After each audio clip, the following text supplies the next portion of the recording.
মানুষ যখন মিথ্যে কথা বলে না তখন ধরা পড়ে যায়, কারণ একটা সত্যি ঢাকতে অজস্র মিথ্যে কথা বলতে হয়, বা একটা মিথ্যে ঢাকতে অজস্র মিথ্যে কথা বলতে হয়, যেটাই তোমরা ভাবো না কেন। কারণ মিথ্যে যদি আমি আজকে বলি, আমি 10 দিন বাদে বা 1 মাস বাদে ভুলে যাবো আমি কি বলেছি। আর যদি আমি সত্যি কথা আজকে বলি, 10 বছর বাদেও আমি আজকে যে কথাটা বলেছি সেই কথাটাই বলবো। হ্যাঁ বন্ধুরা, বুঝতে পারছো না কাকে নিয়ে ভিডিও করছি। কালকে করার কথা ছিল, কিন্তু কালকে আর শরীর পারমিট করেনি। দেখো এখনও কানের টানের পড়ার সময় পাইনি, মানে এখনও লাগেজই খুলিনি, কারণ এসেই বৃষ্টির কবলে পড়েছি, এখনও লাগেজ খুলিনি, ওইভাবেই রয়েছে। তো যাই হোক, যেটা বলছিলাম, কার কথা বলছি বুঝতে পারছো না? পেরেছো বুঝতে? প্রিয়ার কথা বলছি। প্রিয়া আবার একটা নতুন নাটক নিয়ে হাজির হয়ে গেছে। কি নাটক? এতদিন ইউটিউব করে লাখ লাখ টাকা ইনকাম করে বাড়ি গাড়ি সব করেছি, কিন্তু আজ হলো আরও বড় স্বপ্ন পূরণ।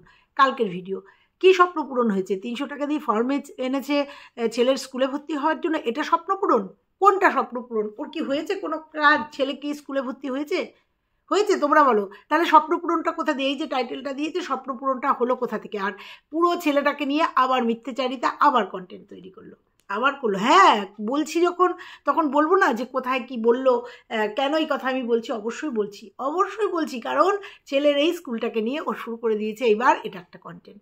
এই গেল ছেলের বিএমটি, ছেলের শরীর খারাপ, তারপরে খামার বাড়ি, তারপরে বাথরুম পায়খানা, তারপরে বিজনেস, তারপরে নিজের শরীর খারাপ, এখন ছেলের স্কুল, ছেলের পড়াশোনা। কারণ 2 দিন ধরেই কিন্তু আমি বলেছি যে এই যে তুমি ফ্ল্যাটটা নিয়েছো এবং বারবার বলছো যে ফ্ল্যাটটা নেওয়ার উদ্দেশ্যই হচ্ছে ছেলের স্কুল, ছেলের পড়াশোনা, ছেলেই সব, ছেলেই শেষ কথা। তাই জন্য ভাবলো এইবার ছেলেটাকে নিয়ে একটা, কারণ ওই রিপোর্ট তো এখনও আসেনি, রিপোর্ট আসেনি মানে ওই পেটে ব্যথার ওটা নিয়ে এখন আপাতত স্টপ আছে। আর তোমরা নিশ্চয়ই আজকালের ভিডিও দেখে বুঝে গেছো যে প্রিয়া পুরোটাই সুস্থ। তো সেই বিষয়ে আজকে আর বলছি না। এখন নতুন কন্টেন্ট হচ্ছে ছেলে স্কুল, কারণ 2 দিন ধরে বলেছি ছেলে স্কুল এখন দেখাতে হবে, বলতে হবে। কিন্তু এখানেও তো মিথ্যেচারিতা করলো, আমাদের তো ওভারলুক হয় না। আর যেখানেই ও মিথ্যেচারিতা করবে, ভুল করবে, আমি সেখানে ওকে বুঝিয়ে দিয়ে যাব, শিখিয়ে দিয়ে যাব, বলে যাব যে এটা তুমি এই বলেছিলে, আজকে এটা বলছো, এটা ভুল করেছো, এটা আবার বলে যাব যেগুলো ঠিক এবং ভালো। ওর ওর যে ভালো কিছু সেগুলো তো অবশ্যই অম্লান বদনে জানো, সারা জীবন ওকে সাপোর্ট করে ভিডিও করেছি এবং ওর ভালো জিনিসগুলো তুলে ধরেছি। কিন্তু এখন ওর যেগুলো দেখছি সেগুলো ভুলগুলো তুলে ধরছি। তো চলো এই সবটা নিয়ে আজকে প্রিয়ার ভিডিও তো দেবই, তারপরে আরও ভিডিও আজকে আসবে, হোয়াইটে একদম গরম। তো চলো প্রিয়াকে আজকে কিছু বলি, কারণ ও মিথ্যে বার্তা দিচ্ছে, মিথ্যে কথা বলছে, এবং সেটা আমি ধরিয়ে দেবো আজকে। চলো। হ্যালো বন্ধুরা, কেমন আছো তোমরা? নিশ্চয়ই ভালো আছো, আমি খুব ভালো আছি। কিন্তু এখনও বিয়েবাড়ির রেস যায়নি, এখানে এখনও রেস যায়নি, জানি না কতদিন যাবে। সরি, কারণ 2-3টে রাত জাগা, সেই রাত জাগার একটা তো আছেই, ধকল আছেই। তো যাই হোক, যেটা বলবো আজকে প্রথম থেকে শুরু করি। প্রিয়া কালকে 2 দিনের ভিডিও দিয়েছে, 2 দিনের ভিডিও একটা ব্লগিংয়ে করেছে। প্রথমে বলি পাঙাশ মাছ। পাঙাশ মাছ ধুতে হয় একটু বেশি জল দিয়ে, অনেক করে ধুতে হয়, যদিও আমি পাঙাশ মাছ খাই না, বা খাইনি কোনো দিন, বা খাই না, যেটা তোমরা বলতে পারো।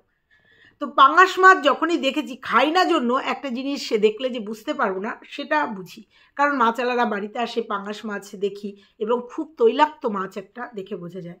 প্রত্যেকে কমেন্ট করেছে কালকে, আমি যে দেখেছি আমার যে ইরিটেট লেগেছে তা না। অনেকে হয়তো বলেছে, একজন হয়তো কমেন্টও করেছে পুরো মাছটাকে ধোয়া দেখানো যায় না, দেখানো যায় না, সেটাও যেমন ঠিক, কিন্তু ও যেটা দেখিয়েছে মাছটা ধুতেই তারপরে নুন হলুদ সব মাখাচ্ছে, অর্থাৎ মাছটা একবার ধুয়ে এরকম করে কাত করে নিয়েছে, সেটা ভীষণ ইরিটেট। কারণ ও যে কাজগুলো দেখায় অনেকেই ওর এই কাজ দেখতেই যায়, কিন্তু কালকে যে পাঙাশ মাছ ধুয়েছে, একদমই সত্যি কথাই অনেকেই ঘেন্না পেয়েছে পাঙাশ মাছ ধোয়াকে। কারণ পাঙাশ মাছ যারা রান্না করে শুনেছি অনেকটাই ধুতে হয়, এবং মনে হয় একটু শুধু গরম জলে ধুলে একটা আষ্টে গন্ধ থাকে, সেটা চলে যায়। প্রিয়ার এইটা আমি ঠিক মানে আমার ঠিক ভালো লাগেনি। তারপরেও ভিডিওটা তো আমার চলে আসার সাথে সাথে দেখি, এবং তারপরে যখন কমেন্টগুলো দেখি না, তখন দেখি অজস্র, মানে আমার মনের কথাটা কমেন্টে দেখি এসে গেছে, যে মাছ দেওয়া হয়নি, মাছটা এরকম করে ধোয়া, এটা একদমই ঠিক। তো প্রিয়া, তোমাকে বলবো একটা কথা, ব্লগিং যখন করবে সব দিক নজরে রেখেই করবে, আর এইভাবে রান্না করে খাও, এত নোংরা তুমি নাও। কারণ আমি জানি তুমি অনেকটা পরিষ্কার পরিচ্ছন্ন, কিন্তু এই যে আজকের মানে কালকের যে ভিডিওটা তোমার দেখেছি, সেই ভিডিওটা দেখে আমার ভালো লাগেনি পাঙাশ মাছ ধোয়াটা, এবং তোমার ভিউয়ার্সরাও সেটা ভালোভাবে নেয়নি, এবং প্রত্যেকে একই কমেন্ট করেছে যে মাছটা ভালো করে ধোয়া হয়নি। এই তো গেল তোমার আগের দিনের ভিডিও, যেটা খারাপ লেগেছে। পরের দিন সকালবেলা ঘুগনি করেছে অভিজিৎ, সেখানে তুমি তোমার বক্তব্য রাখতে আসলে, কারণ এটা তোমার মনের কথা, এটা তোমার মনে হয়েছে কথাটা, এটা তোমাকে কেউ বলেনি। ছেলেদের কাজ মেয়েদের কাজ অবশ্যই এখন কোনো কাজই আলাদা না। অভিজিৎ আর তুমি ব্লগিং করো এবং তোমাদের জবই হচ্ছে এই ভিডিও করা, আর হচ্ছে এখন লাইভের ব্যবসা করছো, অনলাইনে ব্যবসা করছো, সেখানে তো সবাই জানে, সবাই বোঝে যে অভিজিৎ বাড়িতে কাজ করতেই পারে, বউকে হেল্প করতেই পারে, কারণ বউ ব্লগিং করে। আজকে এতদিন পর্যন্ত দেখেছি তোমার অক্লান্ত পরিশ্রম, সেখানেও অভিজিৎ রীতিমতো তোমাকে সঙ্গ দিয়েছিস। তো এই কথাগুলো তোমার মনের কথা, সেগুলো তুমি ভিউয়ারদের উপর দিয়ে বলে দিয়েছো, কারণ তুমি বলছো যে ছেলে আর মেয়ের কাজের তুলনা নিয়ে, যেসব বেটা ছেলেরা কাজ করে না, তারা চাকরি করলেও কাজ করে। আমার শ্বশুর রেলে চাকরি করতেন, কিন্তু তবুও সংসারে প্রচুর কাজ করতেন, যেগুলো আমার শাশুড়ি করতে হতো না।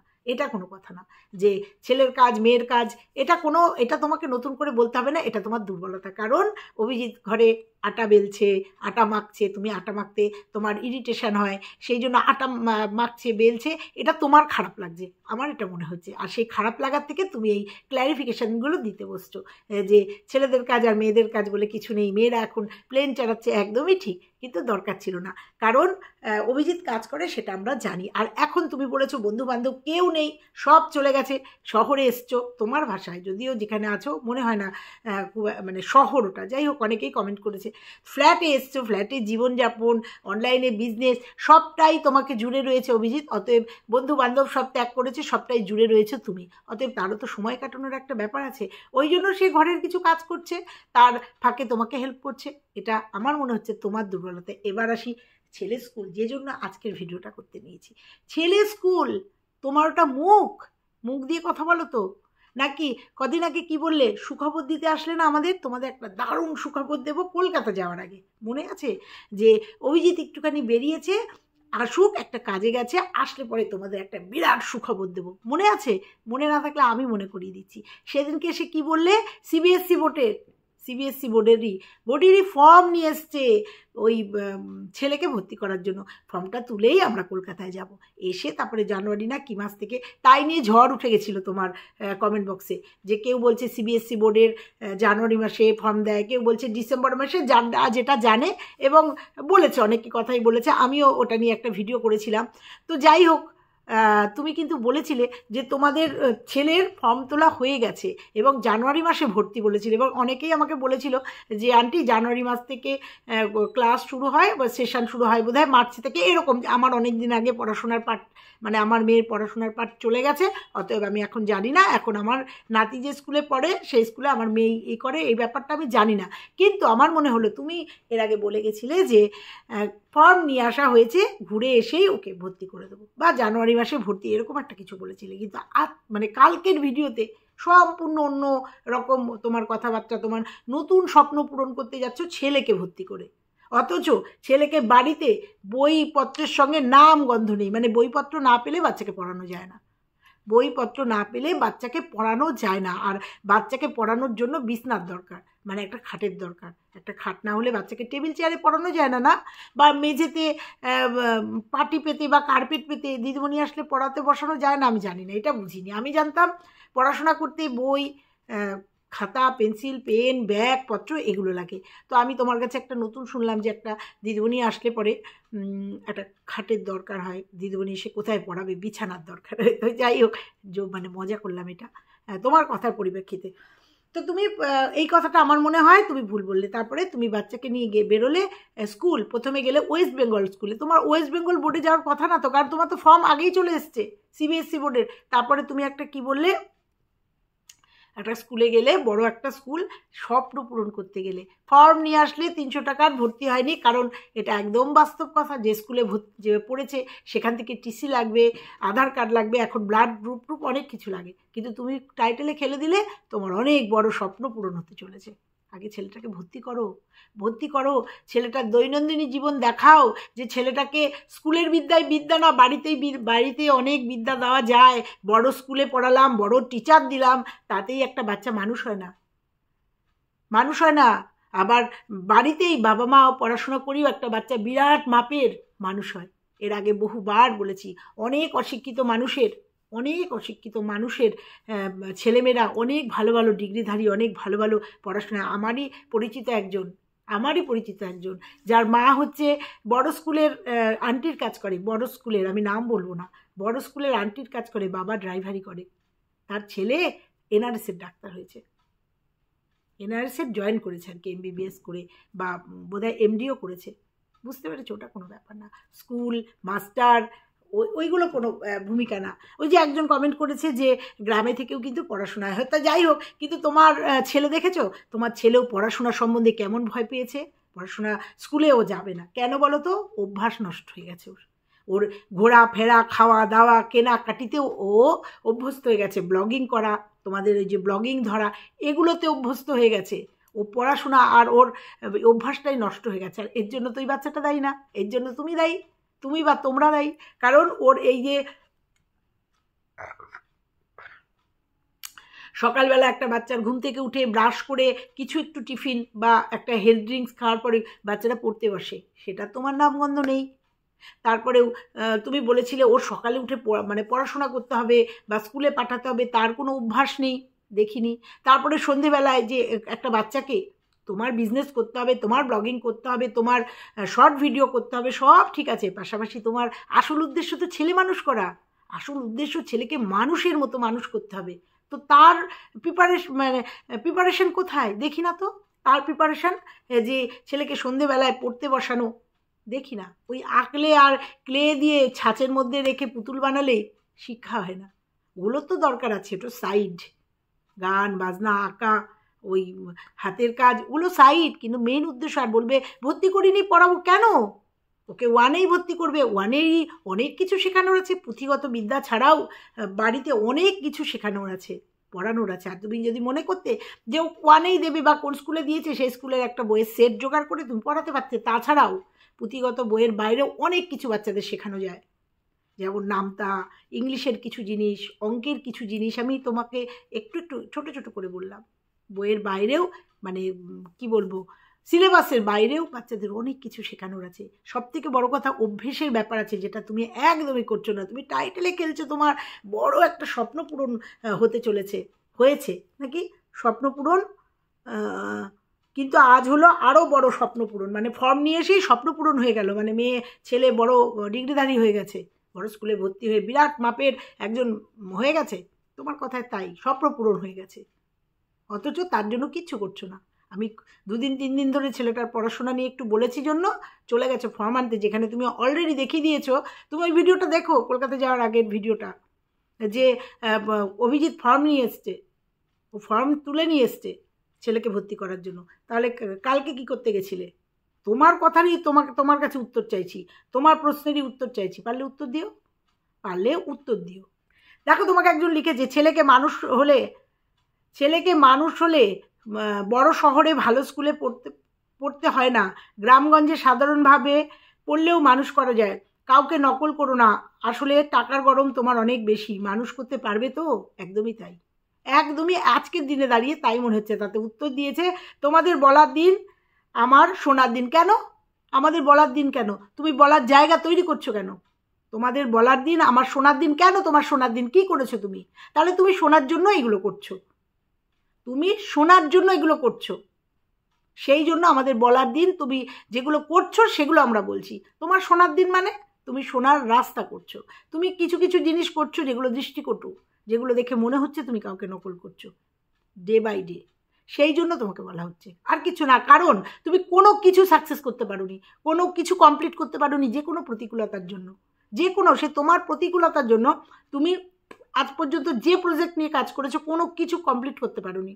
তুমি নিজে চিন্তা করো, তুমি বলেছিলে খামার বাড়ি, করতে পারোনি। তুমি গাড়ি কিনেছিলে, বলেছিলে অভিজিৎ গাড়ি চালাবে, গাড়ি খাটেনি, গাড়ি তোমার প্রাইভেট গাড়ি হিসাবেই রয়েছে। তুমি বাথরুম পায়খানা স্টার্ট করেছিলে, বাথরুম পায়খানা কমপ্লিট করতে পারোনি। এরকম তুমি প্রত্যেকটা কাজ শুরু করেছো, শেষ করনি, শুরু করেছো, শেষ করনি। তুমি বিএমটির জন্য টাকা তুলেছো, কিন্তু তুমি বিএমটি করাওনি, তুমি অন্য জায়গায় মানে অন্য ট্রিটমেন্টে হয়ে গেছো। এগুলো আমি বলবো না যে বিএমটি না করি তুমি পুনের ট্রিটমেন্ট করাচ্ছো, ঠিক আছে, কিন্তু এগুলো চিন্তা করে করা উচিত ছিল। তুমি সোশ্যাল মিডিয়া থেকে টাকা তুলবে, তার আগে তুমি চিন্তা করবে না যে টাকা তুলবো, সেটা করবোই তো, তবেই তো টাকা তুলবো, কিন্তু তুমি কিন্তু এখন যেটা মনে হয় পুনের সঙ্গেও তুমি মানে কন্ট্যাক্ট করেছিলে, পুনের সঙ্গেও তোমার যোগাযোগ ছিল এবং তুমি মানে দুটোই করছিলে যেটা সুবিধা হয়। তুমি যখন দেখেছো বিএমটি পুরো টাকাটা তোমার ওয়াইটি থেকে ওঠেনি, তুমি তখন পুনের ট্রিটমেন্টে গেছো। থাক, আমার কথা হচ্ছে আয়ুষ ভালো থাক, সুস্থ হয়ে যাক, এটাই চাই। কিন্তু তুমি এগুলো করেছো, তার জন্য তোমাকে শুনতেই হবে। তুমি তোমার চিকিৎসা নিয়ে দিনের পর দিন খেলছো, মানুষকে নিয়ে দিনের পর দিন খেলছো। তোমার এত শরীর খারাপ, কিন্তু তোমাকে দেখে মনে হচ্ছে না, কারণ তুমি যে ইঞ্জেকশনটা নিয়েছো, যেটা বোঝাতে চেয়েছো, সেই ইঞ্জেকশন নিলে তোমাকে বেডে শুয়ে থাকতে হতো, কিন্তু তোমাকে দেখছি প্রচণ্ড পরিমাণে কাজ করছো, তুমি প্রচণ্ড পরিমাণে কাজ করছো, তেল মশলা ঝাল সমস্তটাই খাচ্ছ, তুমি কম বেশি খাচ্ছ। তুমি বলাবে, আমরা বলবো, তাই তো? তুমি বলাবে। তোমার জন্য তুমি যে শোনো, তার একটা কমেন্ট তুমি শোনো। কি হাস্যস্কর লাগে যখন শুনি ফালাকাটা একটা বড় শহর, আলিপুর জেলার একটা ছোট্ট টাউন, বাট ভাব দেখাচ্ছ এমন যেন শিলিগুড়ি গেছো ছেলেকে ভর্তি করানোর জন্য। উত্তর দিয়েছো, উত্তরটা নাই বা পড়লাম। তো এইগুলো হচ্ছে তুমি তোমার ভাব এমন দেখাও, যার জন্য তুমি এই সমস্ত কমেন্ট ডিজার্ভ করো। এই সমস্ত কমেন্টগুলো তোমার আসে। যেমন তুমি জানতে চেয়েছো যে কি পুজোর জল তুমি কোথার থেকে নেবে। হ্যাঁ, তোমার কোনো ব্যবস্থা নেই, একটা বেসিন সুন্দর করে ধুয়ে টুয়ে নিয়ে পরিষ্কার করে, দেখো সুন্দরভাবে তোমার ভিউয়ার্সরা তোমাকে উত্তর দিয়ে দিয়েছে। তুমি যেটা বললে যে পরিষ্কার পরিচ্ছন্ন করে না, তোমার নিচে নামারও ক্ষমতা নেই, তোমার দোতলায় যাওয়ারও ক্ষমতা নেই, মানে ছাদে গিয়ে জল আনারও ক্ষমতা নেই, ঠিক আছে। তুমি একটা বেসিন সুন্দর করে পরিষ্কার করে ওখান থেকে ঠাকুরের জল নিচ্ছ, পরিষ্কার করে, মানুষ যেমন বলছে।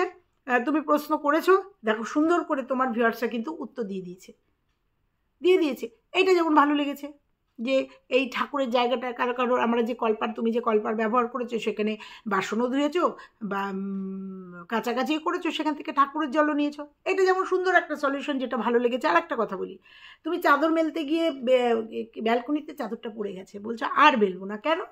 বুদ্ধি তোমার তো এইসব বুদ্ধি প্রচুর, এইসব বুদ্ধি কিন্তু তোমার প্রচুর আছে, যে ব্যালকনিতে চাদরটা মেলার পরে দুপাশ থেকে যদি ব্যালকনির ওই স্টিলের এরকম র্যাক দিয়ে দুপাশে দুটো যদি ক্লিপ আটকে দাও, কখনো চাদর পড়বে না। আমারও সেম ব্যালকনি আছে, আমি ওখান দিয়ে তুমি এরকম করে দিয়ে এরকম করে বার করেও দিতে পারো, তাতেও চাদরটা আটকে যায়। বা তুমি চাদরটা দিয়ে চাদর কেন, যে কোনো জিনিস দিয়ে দুপাশ দিয়ে ক্লিপ দিয়ে যদি দুটো পার্ট এরকম আটকে ক্লিপ দিয়ে দাও, তাহলে পড়বে না। তোমার এই বুদ্ধিগুলো আছে। তো ওই জন্য মনে হলো যে এই বুদ্ধিটা সবসময় তো খেলে না, ওই জন্য বলে দিলাম। মেলবে না কেন? এইভাবে তুমি মেলতে পারো। দেখো, একটার পর একটা কেমন মিথ্যে কথা বলো। তুমি স্কুলে গেলে, প্রথমে বললে কিডস দিতে যাচ্ছি, তো ভালো কথা, গিয়ে বললে যে ক্লাস 2তে দিতে পারলাম না, ক্লাস 1এই দিলাম, মানে তুমি ভর্তি করে আসলে ক্লাস 1এই দিলাম, 2তে দিতে পারলাম না অসুবিধার জন্য, তো 1এ দিয়েই চলে আসলে, ভর্তি করে চলে আসলে বললে। তো তোমার এখানে একজন লিখেছে, তুমি কি ফালাকাটা বেসিক স্কুলে ভর্তি করবে ছেলেকে? তোমাকে হসপিটালে গলিতে দেখেছি, আমি আমার ছেলেকে নিয়ে বেসিক স্কুল থেকে আসছিলাম, তখন দেখেছি। ভালো কথা, বেসিক স্কুল আর কিডসের স্কুল আমি এটা বলছি, তো বলতে পারবো না। তো তারপরে তুমি বাড়িতে এসে বললে যে না বন্ধুরা, আজকে ভর্তি করতে পারলাম না, কারণ ভর্তি করতে গেলে ট্রান্সফার সার্টিফিকেট, টিসি লাগবে, যে স্কুলে আগে পড়তো টিসি লাগবে। তারপরে বললাম এর আগে তোমাদের অনেক কিছু লাগবে, বাচ্চার আধার কার্ড, সম্ভবত বার্থ সার্টিফিকেট, এগুলো লাগবে। কিন্তু তুমি কি বললে, স্কুলের থেকে ভয়েস ওভার দিয়ে কি বললে, 2তে দিতে পারলাম না, তাই 1এই দিতে হলো, মানে তুমি ভর্তি করে দিয়ে আসলে। তোমার কথার মধ্যেই ভুল, আর সেই ভুলগুলো আমি ধরিয়ে দেবো এবার। হ্যাঁ, আমি তোমাকে তোমার নেগেটিভভাবে তোমাকে বলছি না, তোমার শুভাকাঙ্ক্ষী হিসাবে তোমার ভুলগুলো ধরিয়ে দিচ্ছি। আর যে ভুলগুলোর থেকে তোমার নেগেটিভ কমেন্ট আসে, সেই ভুলগুলো তোমাকে ধরিয়ে দিচ্ছি। কারণ যখন বলবে কথা, বুঝে বলবে। তুমি স্কুলে গেলে খুব ভালো কথা, স্বপ্ন পূরণ সব মায়েদেরই, সন্তানকে বড় করার, সন্তানকে বড় স্কুলে দেওয়ার, ভালো করে শিক্ষিত করার, সব মায়েদেরই এটা স্বপ্ন থাকে। এটা শুধু তোমার না, প্রত্যেকটা মায়েরই থাকে, যার যেরকম অবস্থা তার সেরকম অবস্থায় এটা তাদের থাকে, স্বপ্ন পূরণ, সব ঠিক আছে। কিন্তু ভুল তথ্য, ভুল বার্তা, ভুল কথা বলো না। তুমি একটা ব্লগার, আর সবাই এগুলো বললে পরে কেউ দেখতেও যাবে না, বুঝতেও যাবে না কে কোন স্কুলে দিল, কে কোন ক্লাসে দিল, কেন দিল। কিন্তু তুমি একজন ব্লগার, তোমার ব্লগ হাজার হাজার মানুষ দেখে, তোমার 3 লাখ সাবস্ক্রাইবার, পরিবারের সদস্য, তারা দেখে। তুমি তোমার ভুল কারণ না কারোর চোখে পড়বেই। দেখো, আমার যেমন কানে বড্ড লাগলো, তুমি বললে ওখানে যে 1এ না 2তে না, আমাকে 1এই দিতে হলো ভর্তি করলে। বাড়িতে এসে বলছো না আজকে ভর্তি হয়নি। এই জিনিসগুলো লাগবে। প্রথমে বললে সব রেডি, আমার ছেলের ভর্তি হওয়ার জন্য সব রেডি, তারপরে আলটিমেটলি সবার শেষে দেখলাম তোমার ছেলের ভর্তি হয়নি। অর্থাৎ তাহলে স্বপ্ন পূরণ তো হয়নি। ছেলে স্কুলে যাক, প্রথম দিন সুন্দরভাবে ওর জীবন এগিয়ে যাক, সেটা কামনা করি। অন্তত ছেলেকে নিয়ে এইভাবে মিথ্যে কন্টেন্ট করো না। কই ভর্তিই করনি, অথচ স্বপ্ন পূরণ হয়ে গেল। তো যাই হোক, আমার এগুলো আমার মনে হলো তোমার এই ছোট্ট ছোট্ট ভুলগুলো ভাবলাম ধরিয়ে দিই, সুন্দরভাবে ধরিয়ে দিই। কারণ তুমি কলকাতা আসার আগে বলেছিলে যে তোমার অভিজিৎ ফর্ম নিয়ে এসছে এবং জানুয়ারিতে ফর্ম ফিল আপ, জানুয়ারিতে ভর্তি। আমি যদি ভুল না হই তাহলে ওই ভিডিওটা দর্শকদের বলবো একবার দেখে আসতে। তো যাই হোক, তো চলো ও এইভাবে ভিডিও দেবে, আর যেখানে ভুল দেখবো, ভুল ত্রুটি আমি এইভাবে বলে যাব, বলবই। আমি বলেইছি, আমি বলবই। তো এটাও এই যে প্রিয়ার ছোট্ট ছোট্ট ভুলগুলো, এই যে স্বপ্ন পূরণের যে এইটা, আগে ছেলে মানুষ করো। স্বপ্ন পূরণ ভালো স্কুলে দিয়ে দিলেই স্বপ্ন পূরণ হয়ে যায় না, সেটা হচ্ছে পয়সার গরম হয়। যে ভালো স্কুলে, একটা দামি স্কুলে প্রচুর টাকা ডোনেট করে ছেলেকে স্কুলে দিয়ে দিলাম, সেটা হচ্ছে পয়সার গরম, সেটাকে স্বপ্ন পূরণ বলে না। স্বপ্ন পূরণ হচ্ছে ছেলে কীভাবে তার স্কুলে যাচ্ছে, ভালো একটা রেজাল্ট করছে, সেটাকে বলে স্বপ্ন পূরণ। এটাকে স্বপ্ন পূরণ বলে না, এটাকে অহংকার বলে, এটাকে পয়সার গরম বলে। বুঝতে পারলাম? তো চলো আজকে এই পর্যন্তই থাকলো। ভালো লাগলে লাইক, কমেন্ট, শেয়ার, আর চ্যানেলে নতুন হলে চ্যানেলটা সাবস্ক্রাইব করে দিও। টাটা।